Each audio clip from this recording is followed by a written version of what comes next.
දිනුවෙන risk එකක් ගන්න අත්‍යවශ්‍යමද? අපිට නිතර හම්බෙන බොහෝ දෙනා මේ රිස්ක් එක කියන වචනේ ඇහෙනකොටත් ඒක ප්‍රතික්ෂේප කරනවා.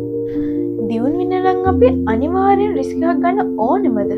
හැබැයි රිස්ක් එක කියන්නෙම ජයග්‍රහණය කියලා ඔයා මීට කලින් දැනගෙන හිටියද?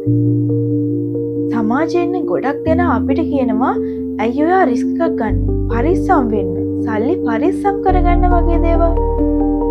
ඒත් ඔයා දැනගෙන හිටියද රිස්ක් එක කියන්නෙම ජයග්‍රහණය කියලා?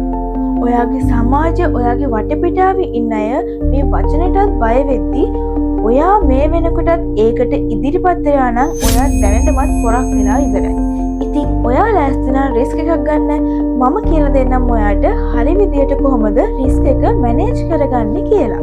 ඉතින් මේ වීඩියෝ එක තවත් දික් වෙන නිසා අපි ඊළඟ වීඩියෝ එකේදී බලමු ට්‍රේඩර් කෙනෙක් එයාගේ රිස්ක් එක මැනේජ් කරගන්න මොනවාද පාවිච්චි කරන ක්‍රම කියලා.